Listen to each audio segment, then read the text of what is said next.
about Medill exclusive opportunities.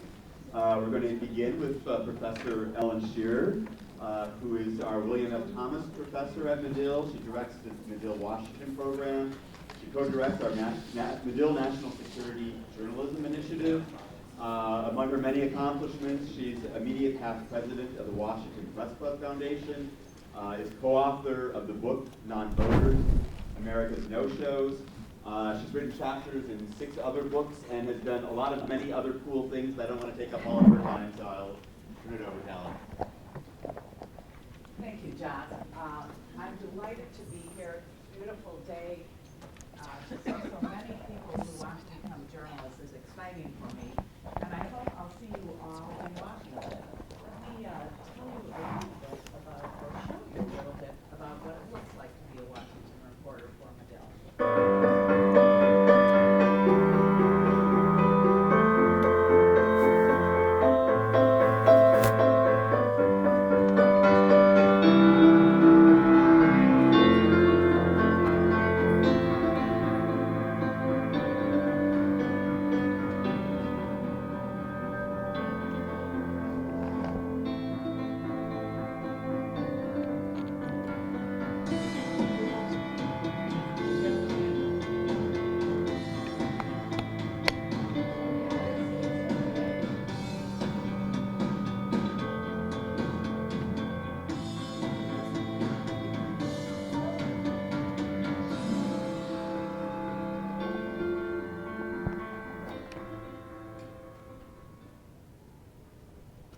I should tell you, all of those photos and videos were shot and produced by the Medill reporters in Washington, and as you saw, aired by our media partners. The Washington program is a capstone for both reporting and video students. Other students also can come to Washington. I went in the Army in 19... As John was mentioning. So there are lots of opportunities in the Washington program. You can come 1 quarter or you can come 2 quarters. Before I tell you about the reporting capstone, and then my colleague Cheryl Jackson will be talking about our video capstone, let me tell you a few of the other options. Our 3rd quarter options are the practicums, as John was mentioning. So a practicum is an academic internship. You may go to the Military Times newspapers owned by Gannett and write stories, produce videos. You may go to USA Today and produce videos or write stories. You may go to WAMU FM radio and do audio stories. Or you may go to Washingtonian and write for a magazine or a magazine website. So lots of different opportunities. And you would do that 2 to 3 days a week. You then could pair that with some of the seminars we offer in Washington, or you could add another practicum, a subject practicum, to deepen your knowledge in an area that you care about. Right now we have a student interning at the National Institutes of Health, which is one of our best sites. They love their Medill students. We've also had students embed in the Center for New American Security and in the risk management consultants. So kind of an area that you would like to be reporting on, this is a way to deepen your knowledge. And again, you can pair up 1 or 2 practicums with one of the seminars that we offer. And then you can stay another quarter and take our capstones, which are really 4-day-a-week newsroom experiences, although you're actually rarely in the newsroom. You'll be on Capitol Hill, at the White House. Right now we have 3 students, I think, traveling to New York for the primaries. We'll be sending several to Pennsylvania, a few to New Jersey. So, you know, we also provide opportunities to take you where the news is happening outside the Beltway. And I'll show you just a few stories to let you know what students this quarter have done thus far. We emphasize enterprise reporting, so we're really trying to get students to come up with original story ideas, while also not missing the big news on their feeds.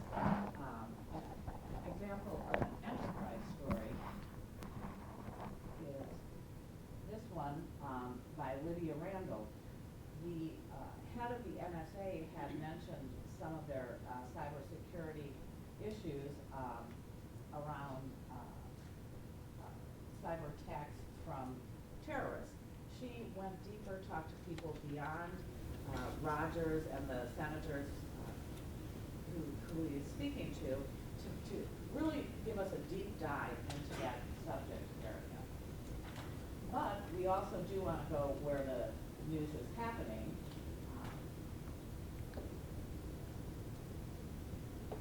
This, sorry.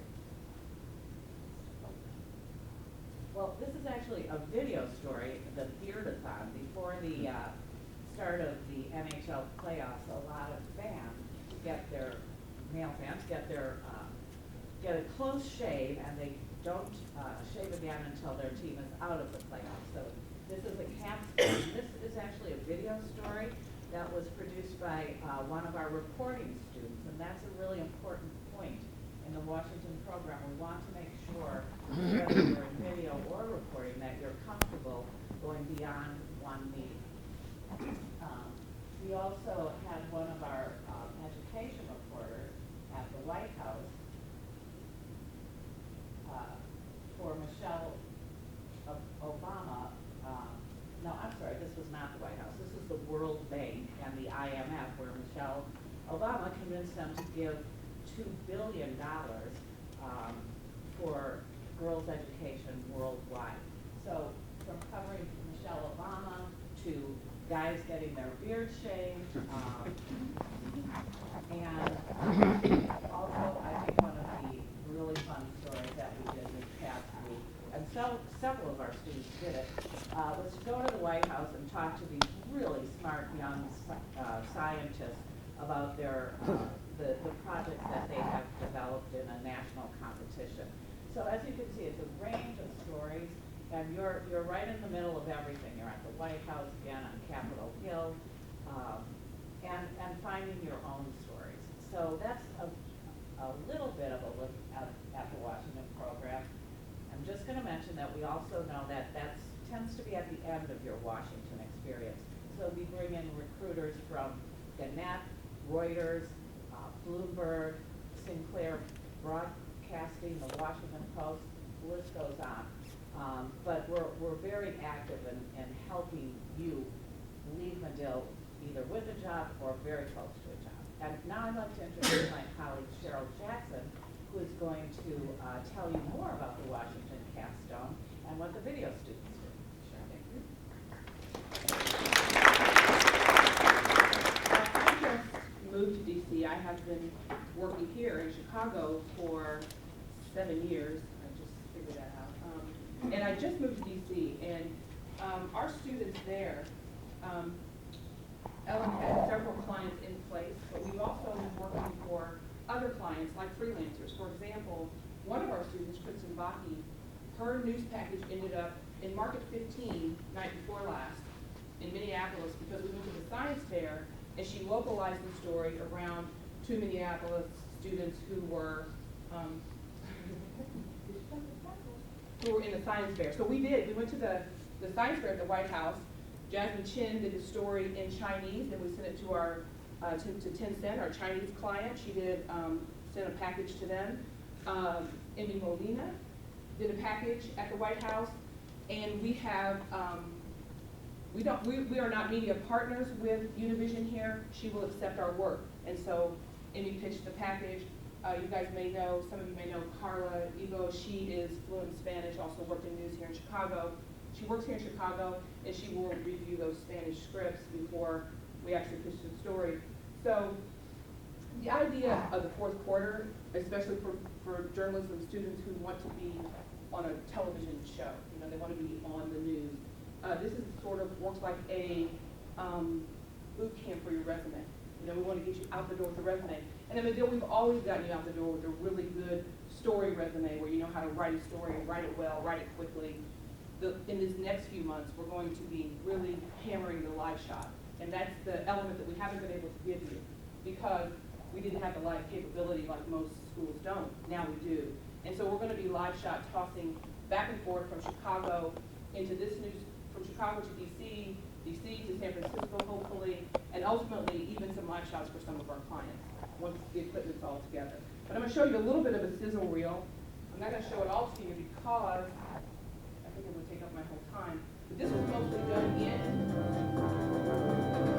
shot in Well, it's freezing outside, that's for sure. I don't know if you can tell, but behind me, the snow is not coming straight down. It's actually going to the side.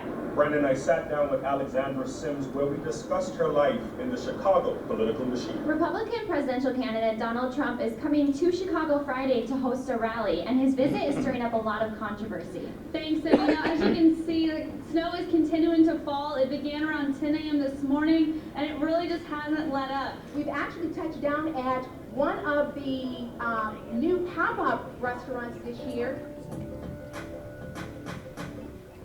是的，我现在正处于美国联邦大楼内 para contarnos un poco más sobre esta tormenta invernal. Heidi? Gracias, Emi. La tormenta que tiene el nombre de Petros, el aviso está hasta 4 de la mañana para el jueves. I'm here at the Namqua Buddhist Temple about 2 hours outside of Johannesburg in South Africa. They meet on Thursdays at the evenings. This is Yun Zhejiao, live from Johannesburg, South Africa. Transport, economically, personally, Cartagena. Cameraman, Saki Munir, City 42, Lahore. I'm here at Mala High School in Lahore, which, like many high schools in Pakistan, have gotten significant security changes in the last year in response to terrorist attacks. The students here say that these changes have not impeded their studies. Específicamente, el trabajo esclavo es un gran problema en Buenos Aires. Hundreds of people march miles to make sure their voices are heard. The cause is the release of police shooting video of Laquan McDonald. I'm outside of the Dirksen Federal Building where a sentencing for Jonas Edmonds was supposed to happen today. However, it has been postponed. They seek justice, whether it's for the murder of Laquan McDonald or the 3 protesters that were arrested on Michigan and Belleville. They're being held here at District 1. So we just finished the first voting session. You can see the excitement in the room. Everyone's cheering for Bernie right now. I'm live at the Briarwood Golf Club in Ankeny, where currently they are getting... it's so long it'll take up all my time, but what you can see is most of those, like this, was a live shot into the Chicago newsroom. We do it by Skype. When people are in another country, I suggest they do a stand-up. So when Youth HF is actually live in South Africa, he is just actually talking to us. I mean, he's not actually talking to us live, he's actually just doing stand-up. But we, in the Chicago newsroom in Q2, if you want to do video, you will start doing live shots of the streets. You will be doing weather live shots. All of us have done them. You'll be talking about the weather, the potholes, the stuff that I'm never going to report on again. And you just get tired of it, right? Right, DC? You get tired of standing in the rain and snow. But you come to DC, we're going to talk about politics. And I wanted to have a DC reel ready for you because Kristen Bakke, she's the one who ended up in Minneapolis. We have done a lot of videos. I think we've done 6 videos for USA Today with reporter presence in them, not just a web video with our track and a stand-up close. Jasmine Chen, who you saw reporting on Laquan McDonald, I think this week was in New York Daily News with a video. She was on USA Today with a video. She did a live shot to Shenzhen in China. I mean, just really working it. And I really think that when you come to DC, there is so much to do that if you are aggressive, you are going to leave there with a really good resume. And when you leave, I think about when I was in news, and I didn't tell you who I am, but I worked as a newspaper diversity columnist for 15 years while I raised my children. And then I worked in television news in Indianapolis and then moved to Chicago to work for CNN. When I worked in news, you didn't have the opportunity to be live, so I started in Market 86 in South Bend, where you mess up a lot of live shots and you're really glad you're not in Market 1. But you get to do a lot of that in that Q2 live shot class. And so if you come to DC and you're willing to work, you will end up with a very good resume tape to move on. And if you are working for actual clients, you don't usually have to start in that market 100. You're going to start in a mid-level market and kind of cut your time that it would normally take to move up. So I think I'm out of time and getting ready to get tossed out. I gave her 30 seconds. You did 30 seconds.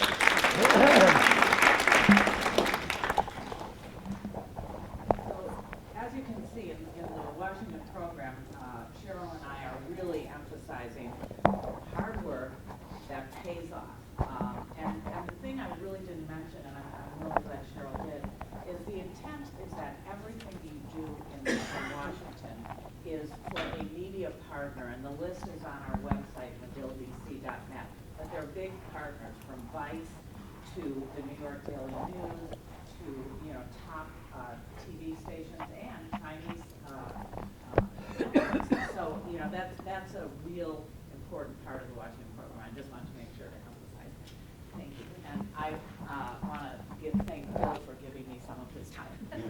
Thank you, Ellen and Cheryl. I should say, you're hearing reference to Q1 and Q2. That's Medill lingo for first quarter, second quarter. So now you know the secret code we use here.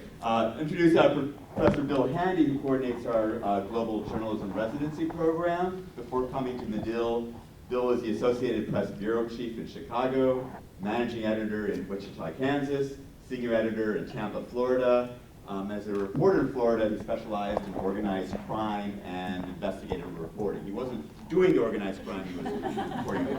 Yeah, we never know. Okay, I've yielded 30 of my seconds to Ellen, which is fine, so I've got 6.5 minutes to David. I've also got a minor lung infection, so I may cough at you for most of the 20 seconds that I have remaining. I recognize some Skype faces. It's good to see you here again in person, live.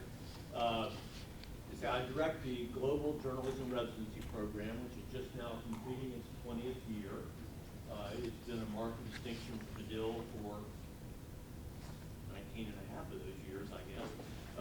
How many of you here know about the program are here partly because of the program?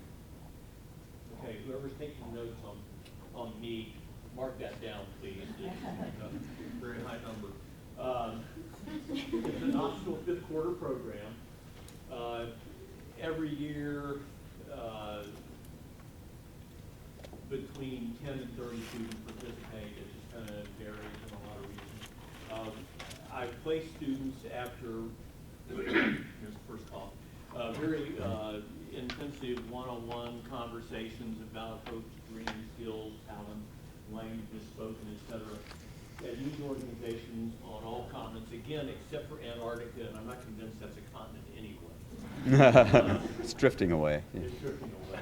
We see there ahead and cover the ice flow or something like that. Do you have a list? Melissa, did you give them a list of past residents? It's actually it's in here.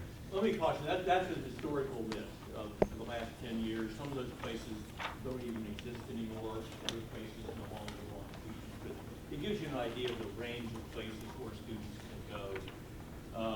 I make very certain that when you go somewhere, the organization knows you are there as a resident journalist. You're not an intern there to make copies and pick up laundry and all the stuff that happens in internships a lot of places around the world. I need to leave as soon as I'm finished with my time, so I won't be here for questions. So I will ask my own questions and answer them for you. Okay? So, are we limited to the residencies that are on the list? No, I told you that's an historical list. Every quarter, roughly to 20 to 35% of the residencies are first-time places ever. And some places never happen more than once for a variety of reasons. Again, it's part of it comes after a long conversation about what is best for you at that time. Another question. Okay, yes. Does this lead to a full-time job? Not usually, and we tell the organizations, and I try to stress to you, you are not there trying out for a job. You are there to work really hard for 3 months, to learn a lot of stuff, to meet a lot of people, to know how to act in a professional news environment, to know how to deal with editors who want material on time, who are not being paid to be kind of nice to you, like we sort of are sometimes. However, sometimes it does lead to jobs. Ellen and her colleagues in Washington deal all the time with Josh Letterman, who is in the 18th White House Bureau. He's been there for like since the beginning of Obama's second administration. 2 years before that, he was a global student with AP in Jerusalem. So, I talked yesterday with Katie Schubauer. I want to trade lives with Katie. If she will do that, I'm like gone. David, am I okay so far? I'm almost done. She's interviewed, she did Global at John Strauss Press in London, fall of 2014. Immediately came back to Washington, D.C., where she works for John Strauss Press as a video journalist. She's interviewed Hillary Clinton any number of times. And She's lamenting how busy she is because she's going somewhere to interview Donald Trump, I think this weekend. Then she'll be covering the Republican convention, and then, I mean, she's taking, my God, she's taking a crash course in Portuguese. Why? Because she spent the entire month this summer in Brazil covering the Olympics. Tough life. Is Renita here? Did you guys meet Renita Young? Anybody know Renita? Renita, this is another question. Is there any on-air stuff? Yes, every now and then there is on-air stuff. Renita Young in the winter of 2009 was an on-air reporter for K24 television news in Nairobi. Not only did she cover a lot of really important news stories, including one huge disaster, she hosted winter 2009. Kenya. She hosted a public affairs hour-long special in Nairobi, Kenya, on the meaning of Obama, the new American president. Is that cool? Okay, I'm out of questions. I'll take one or two, then I'm out of here. So I've answered all my own questions, right? Okay, David? One more minute. One more minute. Okay, I don't need it. I will give it to somebody else. Can I just say, Bill will remember your name forever and when you actually came into the program. Forever. Forever. And I told Carol earlier. Okay, thank you. All right, thank you, Bill. All right.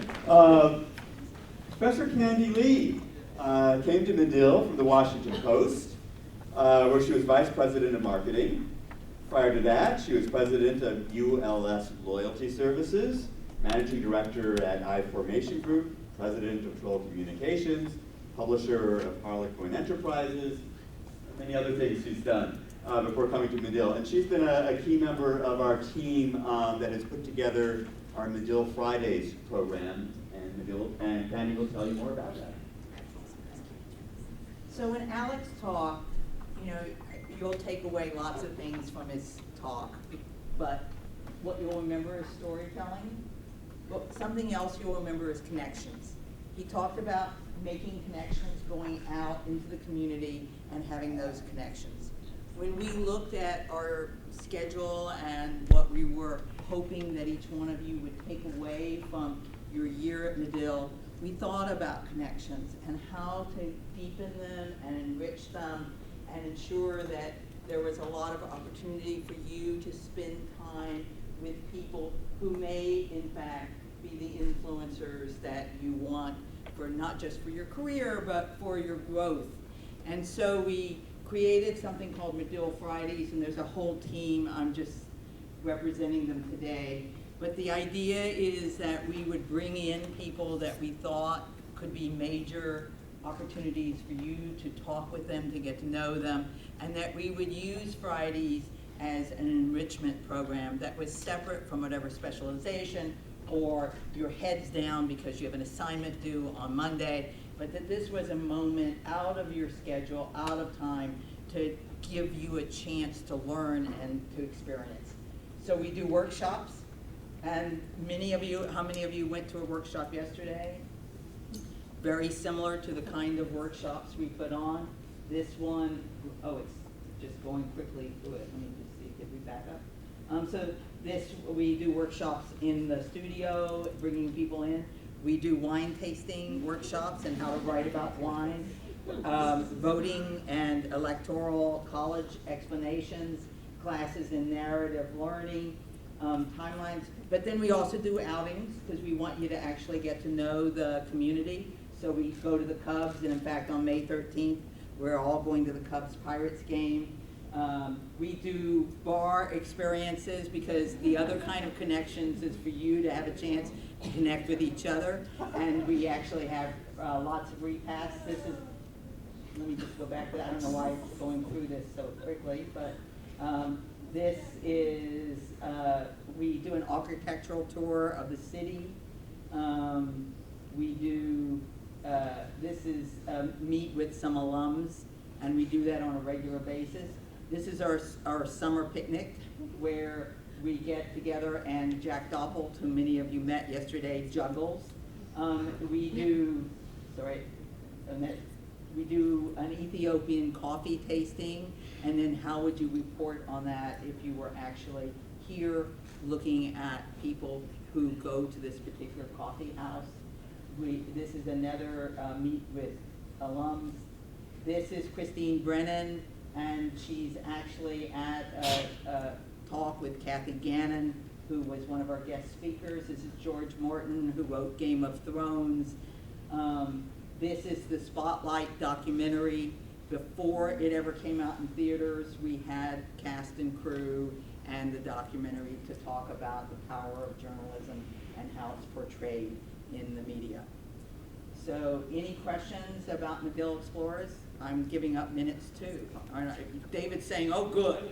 Why don't we do Q&A at the end for We everybody? do Q&A for everything. Yeah, I'll let Bill do it because he had to go to a class. I'm passing it on to... You pass it on to me because I'm going to introduce Joe. Oh, Thank you, Candy. Joe Jamuska is Executive Director of Medill's Night Lab. I know some of you visited it yesterday. Before coming to Medill, Joe was on the Chicago Tribune News Apps team. He co-founded OpenGov Chicago, and he's hosted a weekly radio show on WNUR-FM called Conference of the Birds. So I'm curious what that's about. If you come to Northwestern, you can do radio. Nobody listens to it anymore, but it's still fun. I'll give you on.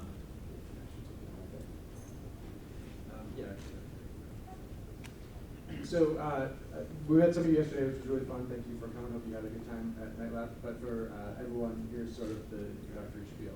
So I think sometimes for Medill, Night Lab is sort of pointed to as the techie place, like where all the nerds hang out. And don't get me wrong, I'm put chief nerd on my business card by my own choice. But I actually used to study history. I come to this from a different kind of background, and that's really a lot about who we are. Interdisciplinary is the name of the game, because tech isn't really the word for what we do. We bring together designers, developers, students, and educators to push media and journalism into new spaces, because really media is a better word for this than technology, because in the 21st century it's almost impossible to disentangle information technology and media. They're really one and the same thing. And so what we want to do is get all the people together who are interested about where this is and where it's going, especially if any of these words make you think, that you're not, if you say I'm not a developer, I'm not a techie, I'm not a designer, I just want to assure you that there's still a place for you at Night Lab, because it's not meant to be exclusive, it's meant to be come together and let's figure out what's going on. So specifically, I want to make sure that you know that there are some uniquely journalistic skills that are really relevant to what we do above and beyond nerding out. Being able to report, investigate, understand a system and explain it and find the underlying meaning is critical to designing software systems. To understand how things work, how people operate, that ability to observe and understand is really critical to designing systems that really work to get stories to people where they need to be. And storytelling is also really important, because all this media is nothing unless there's something interesting going on in it. And so part of what we like to do is try and take these new forms and understand how to take everything that we've known for a long time about how storytelling does work, map what holds true into it, and discover what needs to be changed and how we have to drop some of our assumptions to make storytelling work over these new media. So don't think that any of these words are exclusive. If this stuff is interesting to you, come on to Night Lab. So the way we do what we do, if we can slide, we make things, we connect people, and we teach. And next slide. Making things is mostly about the thing that we're best known for. We're actually internationally known for a suite of things we call Publisher's Toolbox, which are a set of really simple, very easy to use tools for digital storytelling. It was just a sort of array of places that have used some of the things we've made. And to get more specific, the thing that we're best known for by far is called Timeline.js. I'm confident that you've seen a timeline out in the world somewhere in a news story. With the recent update last summer, we put our little Night Lab logo on it, so it's more obvious than it used to be that we're there.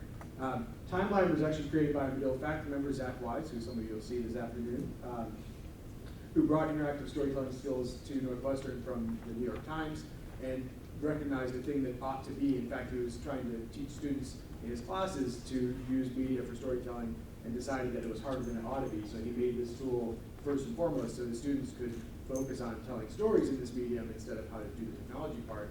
and then it turned into a thing that we've made available internationally. It's been translated into 60 different languages. Hundreds of thousands of pounds have been made. It's extremely popular in France and Russia and China, as well as in the US. So that's pretty exciting. We riffed off of that. People saw a timeline and said, well, can you put a map in it? And we thought about that and said, well, no, it doesn't make sense to put a map in a timeline, but some of what people want to do, we could make a different tool that addresses that. And so we took that, understood that problem a little bit, and came up with a thing called Story Map, which is a way to tell a story about a sequence of places with rich media. So next one. Another thing that happens is sometimes students are involved in actually making these tools. So Juxtapose.js is one where we had a student, and we basically just planted this idea. We said, this is something we've seen on the web. Could we make it so that everyone who's seen it and wants to use it can make one without being programmers? And we gave him that idea and some room to run, and he came up with it. We helped make it solid, make it public, support it, and get it out there in the real world. And the other one that a student had a really deep involvement in is called SoundSite.js. So this was one that was actually originated by the student before he came to the lab. He just wanted to write about music and was tired about how hard it was for people to hear what he was writing about while they were reading about it. So he envisioned a system that makes it really easy to integrate the playback right in the middle of the text. Built this out very successfully, including through some independent study time, and then brought it to the lab, and we helped sort of finish it, make it solid, put it out to the world, and also put it so that it's a tool that has a life, even though he's graduated and gone on, actually, to NPR Visuals. SoundSite still lives on, and it's not a thing that he's got to worry about as a life, and everyone who uses it can keep using it. So we also connect. So a big part of what we do is try and bring all the people together, learn some stuff like I was describing before, just put them all together and see what happens. And a lot of this is where we really put the emphasis on students figuring out what they want to do, doing it with each other, helping each other, learning, teaching, and making progress. You know, there's just, it's nothing against the curriculum that Medill has. You could never learn all this stuff if you want to go out and make this stuff just in classes. And so what we try to do is make the place where you can keep at it, go further, get help if you're stuck, find other people who are like-minded, and just immerse yourself in this and get going beyond that. So it does take some commitment, especially with the 4-quarter program. It's very compressed, but we definitely have grad students who come around to our projects, specifically our programs. Next one. We have an open lab every Tuesday night. I forgot to mention Tyler was in the picture last picture. You'll see him again, actually. He's in a lot of our pictures. And so every Tuesday night, it's kind of like a clubhouse team. We order pizza. Actually, grown-ups are almost never there. Staff and faculty, like, we get out there, we leave it up to students to make of it what they want to do. They actually self-organize. They develop lightning talks. Every week there's a brief talk where they just share stuff with each other. And actually today they're doing a workshop of their own design to teach web making stuff. Go to the next slide. We also do lunch every Thursday, and we have great guests. We had people from Chicago Tribune, the New York Times Chicago Bureau, the WBEZ, as well as people from tech. This week our guest was somebody who helped to save healthcare.gov.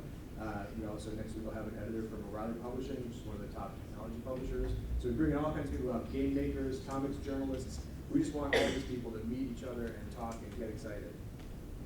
We also have some coverage of journalism. This is a good opportunity for grad students, actually, because if you just have time to write one piece, you can use the Night Lab as an excuse to pick someone who you admire out in the field and interview them and use that as the basis for some story that has some tech and design thing, and get it going into can I take some of somebody's minutes? Yes. I'll be quick. So this is a good way for you to get involved. And then finally, as some of you saw yesterday, we do workshops. We also get people to conferences. So this is actually me and Tyler on my right. At the Mozilla Festival in London, teaching people some computational concepts through a game that has tangerines. So if you stay with us, we also do things like SND Makes, which is a really cool program that News Design runs that brings together students and professionals for a weekend-long sort of hackathon environment where you make things and meet people, which is really great. So the next slide is just really quick, the brand screen, some logos of places where our students have gone. And then the next slide, since I'm out of time. I can't stay for lunch, but we have some Q&A time now, and if you want to call me, I really can't help myself but talk with students who are excited about this stuff, because you can tell I get kind of excited about it. So you can follow me and the Night Lab on Twitter. My email address is on there. You can ask me questions after the next talk, and let's keep in touch. Thank you, Joe. For the grand finale of our Medill Exclusives panel, CeCe Rogers is an award-winning journalist whose stories have appeared on CNN, CNBC, NBC, the nationally syndicated TV show Business Week Weekend, and the nationally syndicated PBS show CEO Exchange. She was previously the Chicago bureau chief for Knight Ridder Financial News. Was the first woman weekend anchor managing editor at CBS affiliate in Rockford, Illinois. Hey, Rockford! And CeCe is here to talk with us about Medill Explores. Thank you. Last but not least. Whoops, this is going way too fast. The slideshows have a mind of their own. Yes, keep going.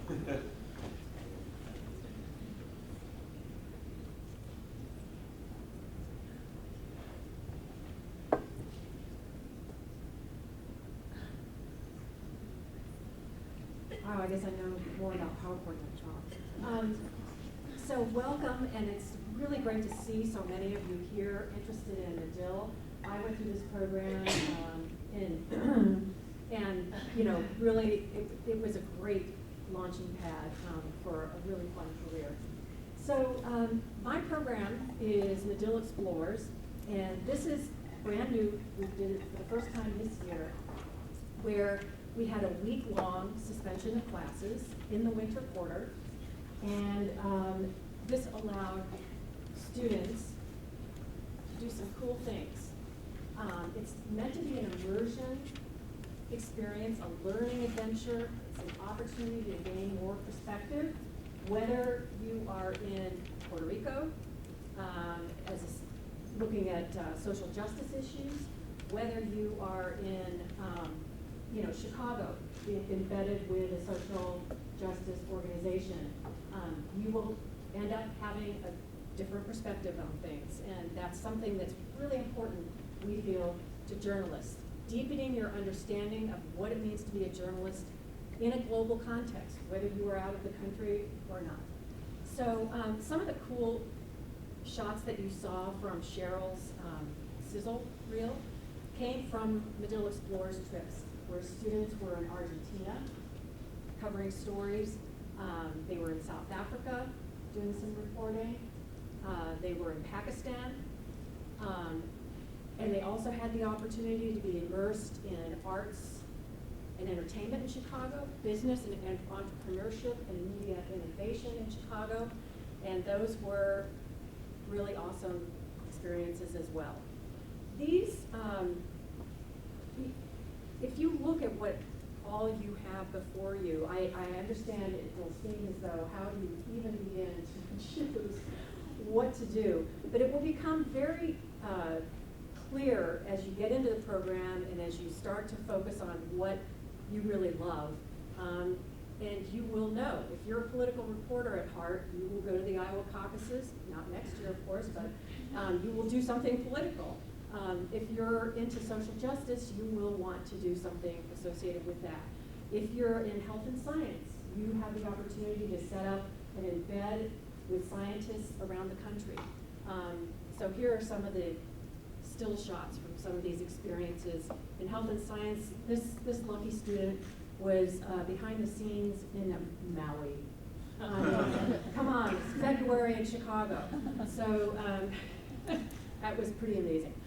So we also feel that Medill Explores will give you connections that you need. In every location where we had a program running, well, almost every location where we had a program running, we also had a lot of connections with people in the industry, whether that's journalism or whether it's the sports organizations that you hope to cover someday. These students were in the Olympic Training Center in Colorado and got to live and work out side by side with Olympic athletes. They also got to take photographs and shoot video on the sidelines before a Nuggets game. And that's all I have. I loved, this is the first year of the program, and we're really excited to get underway with next year. We're now soliciting faculty proposals, and it's really fun for us too. So since it's fun for us and we love it, we get to do something that we have always wanted to do with students, expose you to things that you might not have been exposed to before, you might not have the opportunity to be exposed to in the classroom setting. So it's fun for us and we hope it's a lot of fun for you.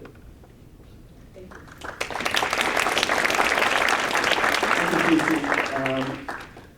I think Cece said that those were what we did this year in early February, and we're now soliciting programs for what Medill Explores will be next year. So it may not necessarily be the exact same ones, but they will be equally cool.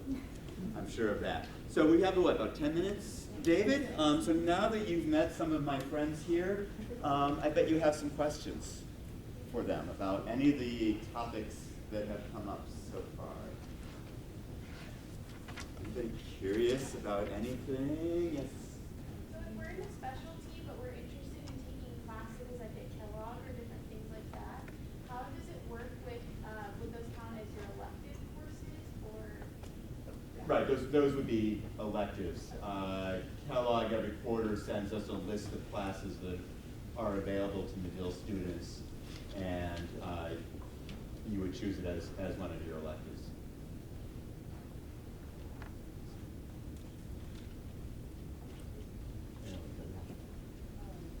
Well, with the global residency, I know that now with Cuba, not America coming together, so would Cuba be an option to go?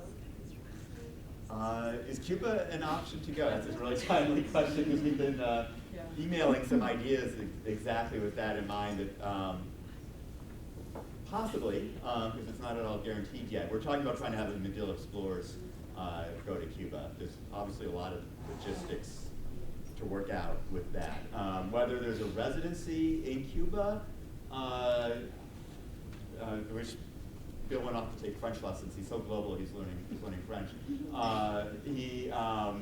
We could ask him. I think it might be challenging to set up a residency there because we need to find a media organization there that would welcome a U.S. student journalist to be part of their operation. And maybe there are some in Cuba who would want that, but I'm not sure yet. So that's question mark on that one. But it's certainly one that's intriguing us right now. Guantanamo, yeah.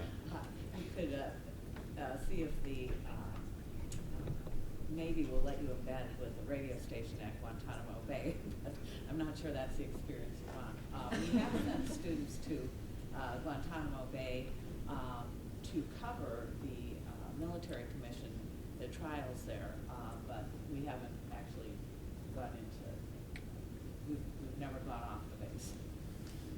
I remember the first time we told people we sent students to Guantanamo, they thought like, oh God, what bad thing did they do? They went to cover the trials at Guantanamo. Other questions? There was one over here. There's one couple over here. Okay, we'll start here and then we'll go over there. So with the DC classes, we're doing a capstone in Q3, correct? And then an additional capstone in Q4, or? So you're talking about for specialization. Oh, yes, right? for specialization. Yeah. So for specializations, the politics and national security specialization is an option, and you'll be hearing about that this afternoon. But in that specialization, you spend 2 quarters in Washington. 1 quarter doing the capstone that Cheryl and I described, and then the next quarter, your 4th quarter, you do an in-depth national security or politics project. I think, and then for instance, some other specializations, sports or health and science, you would do the Washington capstone, but your concentration would be covering sports or covering health and science or covering business. And we have media outlets for each, marketwatch.com, Business Insider, for health, the McClatchy newspapers, the Military Times newspapers, to name a few. Oh, for sports, SB Nation and Vice Sports, among others.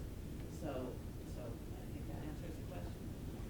Right. In general, the capstone is the 4th quarter, and if you're not doing the politics, national security specialization, if you're going to DC, most likely you're doing the practicums that Ellen described in the 3rd quarter. Or Right, they would probably do the capstone in their fourth quarter for business, right? Correct. Okay, way over there. This might have been a question for Bill, but I know he's gone. After the global residency program, what is the breakdown of students who come back and do internships here in the States? What is the breakdown of students who do internships abroad and those who freelance? Most come back. So after global residency is typically the fifth quarter. Most come back, and actually the majority of our students get jobs rather than internships after the global residency or after anything they do at Medill. The global residency is like an internship on steroids, and then most students would come back and get a job in the States. A few of them end up getting a job abroad.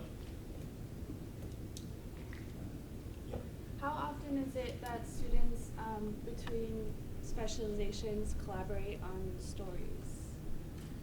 That's a great question. We're really going to try to encourage that.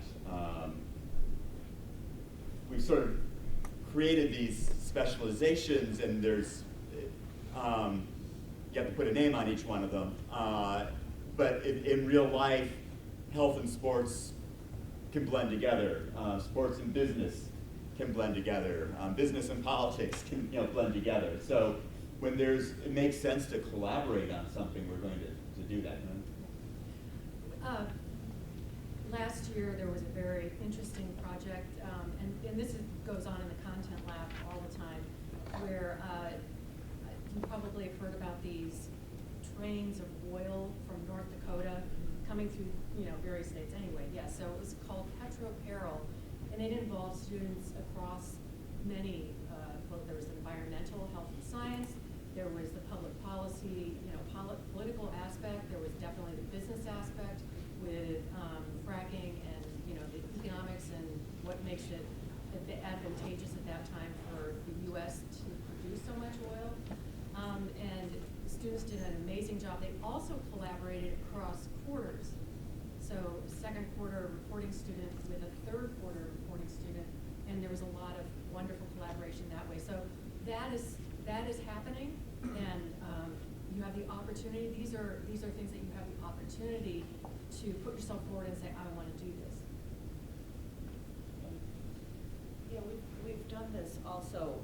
We collaborated between the Chicago newsroom and the Washington newsroom on a civil rights project on the anniversary of the Civil Rights Act. We've collaborated with health and science students in Chicago and students in Washington, where we sent them on the road to look at the health and environmental effects of fracking. And then we also did research around that. They produced each story in 3 different ways. An explanatory approach, a political approach, and then a human interest approach to see which one best connected with audiences.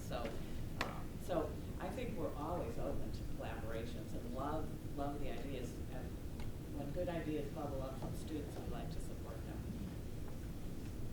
So, having just heard about this Petro-Peril story, it immediately makes you think of how effective perhaps like the story map JS system would have been for it. How encouraged are students to use the innovative web content story techniques in classes that don't require that, classes that don't necessarily call for using new technology pieces?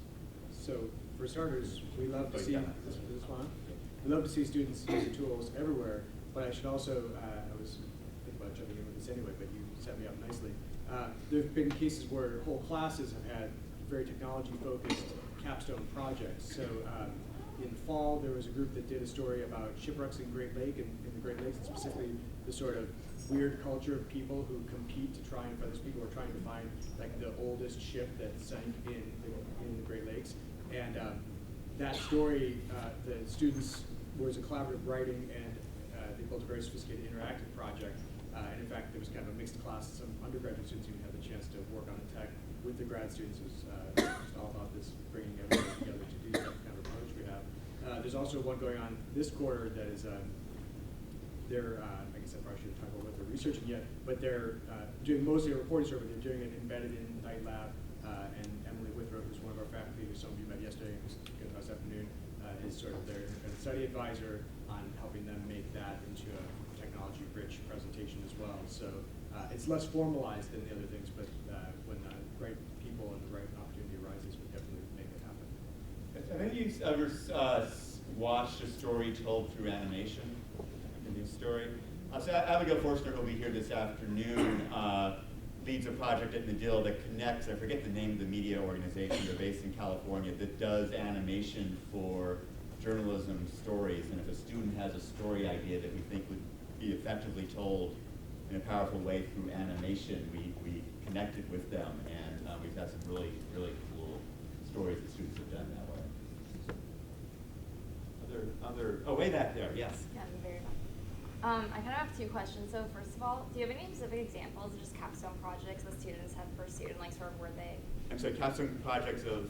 Do you have specific examples of different capstone projects that students have done? And then also, when you were talking about the internships and jobs after college, I mean, where do students kind of end up, and is there like a percentage of students who get jobs right out of school? So capstones and then internships And after graduation? Yeah. Or jobs? Actually, you're going to hear from Career Services in just a few minutes, and they're going to have some stats for you about the jobs, but I think it's in the high 90s of, like, you know, from the class of people who graduated in 2015 who has a job now.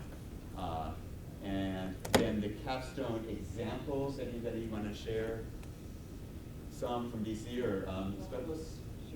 Sure. Yeah. So for sports, capstones have ranged from, we created an overarching show called The Control Room. And in the control room, people did long-form narratives and videos and audios, and therefore ended up having what would look like several hour-length television shows on sports. And those segments have been used in resumes and actually shown on media outlets. And all the people, we're going to talk in the sports specialization, but all the people have gotten jobs, and many of them have shown what they did in the capstone. So the word capstone is meant to be an opportunity to bring together everything you've learned in the previous 3 quarters. And so that's the way we think about capstones, is how would we figure out a mechanism for you to showcase what you're able to do and what you're able to bring to whomever you're going to want to work with and for. And can I say, that the main thing that happens here at Medill, and I didn't graduate from Medill, and I kind of wish I had because they have such a good alumni connection, but the main thing that happens here is what you need to happen in grad school, and that is you collect clips and you have examples of you actually working with clients, creating projects that make sense. And so anytime you're trying to get in the door of any media outlet, they want to see what you can do. And I think what Medill does is give you the opportunity to do the things that you care about and have the instruction all around you so that you can make that project something that is good for a resume. So people get jobs, they really do. I see my students, not just my students, but the students that we've taught video on television all the time, you know, and they are working very high levels in this business. And so it's very rewarding, but we do make sure that you have the guidance to get the resume work you need, because that's what you need to get a journalism job. I'll give you a few other examples of capstones, and then David says we're out of time. The documentary capstone that Brent Huffman typically teach, and some of you met him yesterday at the Global Talk. You saw an example of a capstone project that students filmed in Uganda. Actually, two different projects that were done in Uganda. Another group who went to Colombia to investigate the healthcare system there. A couple of years ago, actually, fewer than a couple of years ago, students did a story on formerly incarcerated people get out of jail, out of prison, and then are trying to find jobs and the kind of barriers that they face. A group of students did a wonderful project on a reverend and a victim of domestic violence who had kind of teamed up to provide support for people going through the court system who've been victims of domestic violence. The long-form narrative capstone, really students can pick what story they want to work on, to write about. So an example that's popped in my head is a student last year who was very interested in sports, but wanted to do long-form writing. He did a story about sort of how baseball bats are made. And he went from like the lumber yards in Oregon all the way through the processing plants in Kentucky and showed what makes the difference between different kinds of baseball bats. And it ended up being a very cool story. But those, it can be really almost any topic on that. We haven't talked about the innovation capstone, the New Venture Media capstone. Teams of students work together on an idea of a media product that doesn't exist yet, but they think that there's a need and a demand for, and they build prototypes of it and test it and talk about it with investors to the point where it's ready to go. And there's one that was worked on over last summer that was just bought by a British company. Free Medill students formed their own company, and the British company bought the rights to their creation. So I'm well out of time now. Can I say something real quick about the Uganda trip? I went on that trip with Brent as sort of his lovely assistant because I'm not a doctor person. But I watched these students they were shooting in the dirt and the dust. They watched somebody actually sacrifice a lamb, and shot it. There were tears, but we just went through this whole thing, and then they end up, one doc ends up on PBS, with a student anchor tossing to it, and the other one ends up in some kind of festival where it won some awards. And so, it was a fascinating thing to watch, but it really was just, all of a sudden, you are now a documentary worker, and they just took direction and came back with fantastic work. One of them is on albinism. You should Google it. I don't remember the name of it, but it was outstanding. All right, we're going to take a little break now. We have, about 10, 15 minutes? We can limit it to 5 to 10 minutes, okay. I'm going to be around all day, and I think some of the other folks will be around, so we'll be happy to answer questions as we go.